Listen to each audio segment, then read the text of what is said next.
about time travel.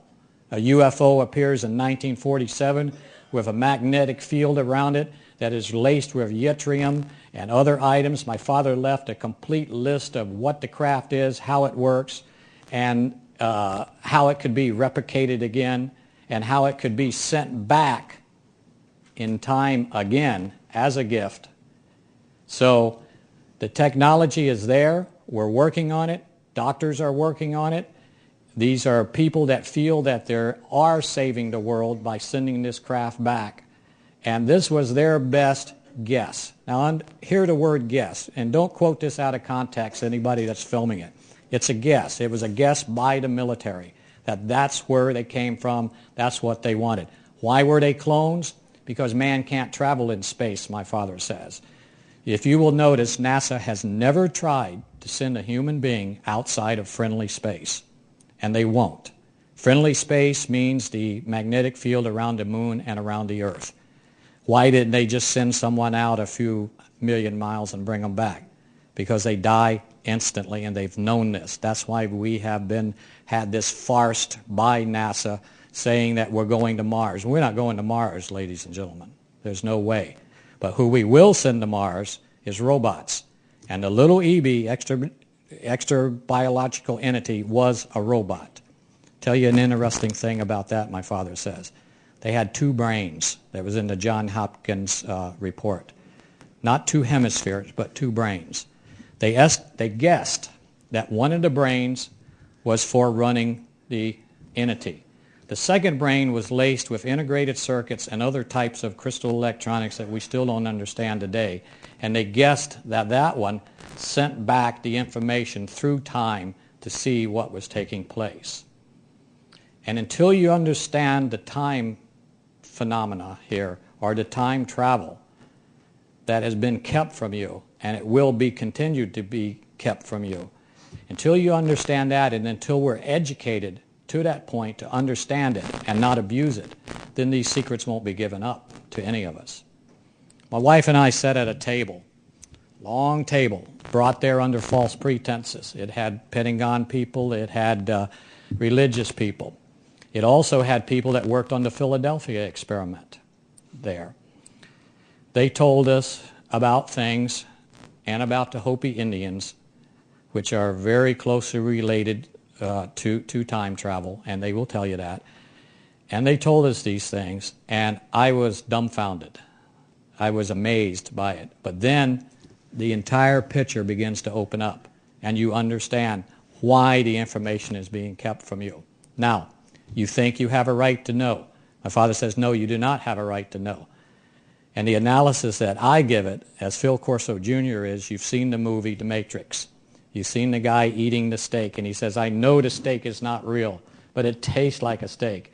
Put me back the way I was before I had this knowledge. Feel lucky that you don't know. Just go on with your lives. Go on with your religion and be happy. Is it ever going to change the world to where we don't fall off the end like Dr. Stephen Greer goes? Maybe. But if you understand the phenomena or the ability of time travel, it will answer a lot of questions of why we do not need to know as a species, because we will probably abuse that privilege. Now, the ship. That's my interest. Time travel is my interest. I build experimental aircraft along with my wife and my 3 sons. My father, I can see in his wisdom, has always been training me to build a type of craft. The difference between the crafts I build now and the crafts that he conveyed to me is very little. One was living biology, the other one is inert biology made from oil, which is composites or fiberglass. A very good friend of mine is Bert Rutan, which is the godfather of all this. Bert is very involved in some very secret work. He has 2 facilities. One of the facilities is his above ground facility, which is called Scale Composites, and he's involved in other, which you guys call Area 51, which my father says does not exist. But there is facilities at Groom Lake, and there are crafts, and I will quote, like I believe it was Neil Armstrong says, how dare you send us to the moon on bicycles when the military is there in Ferraris. And remember, a UFO is time travel. A UFO has a field around it. It glows from the element yttrium, which is laced through the living biology of the craft. And it moves simultaneously in many dimensions at the same time. Dimension is something that we as a species find hard to understand because we only use 14% of our brains. All time takes place at this moment, right now. That UFO is stuck in between different dimensions. An atomic explosion, for instance, my dad says we should have known. Teller was a very good friend of his. And Teller says we should have known the first time we saw a mushroom cloud and it went up like this, that it was also putting an energy plume down through the center of the earth and out the other side into a different dimension. Why were the UFOs interested in that? Because the explosion takes place simultaneously in this dimension and another dimension. Very disturbing.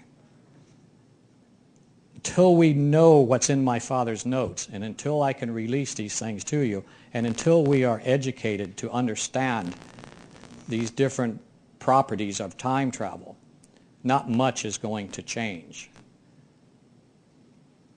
What time we got? Yeah. Bill, would you like to say anything else? I think I've pretty well... Yeah, or we could do questions. It's just I have no agenda here. Any questions? Yes, ma'am. I have a question for you regarding crop circles. Do you think there could be any correlation between them as markers in time? You know, I don't know. My father died before crop circles. I want you to repeat the question. Okay, is there any correlation between time and crop circles? I don't know. You know, I have my own personal beliefs, but, you know, I don't think it's that important. But crop circles are certainly mysterious. They're certainly beautiful. There must be a reason for them. If people are making them, you know, then they're keeping all of us intrigued. I don't know. You're welcome. Yes, sir. I take issue with one of your statements that it would be, we would be better to forget and not to know the truth. In terms of knowledge about, if, as you say, your father has and you can't distribute it, I appreciate it and go along with your reasons for not doing it, but I think that's a very dangerous statement to ask a group, especially this group here. Yes. To ignore. I saw the looks. I saw the looks on your face. Yes, it's something that you don't want to hear. That's right. All I'm telling you is what my father said. My father says, yes, you don't need to know everything. And I'm sorry, but that's the way he put it to me. And indeed, he did not tell us, even our family, anything prior to 1992. So you don't need to know. Maybe you'll need to know tomorrow. I hope so. What do we need to know about? You need to know where to look. You need to know where to look and why to look. And if you expand on this thing of time travel I just mentioned to you, you will begin to understand why it's kept from you. What about energy? What do you mean energy? Alternative energy. Alternative energy? Oh, yes. Dr. Greer's right. They're there. And I've talked to Dr. Greer. He's been to my house. Yes, they're there. And my father told him about them.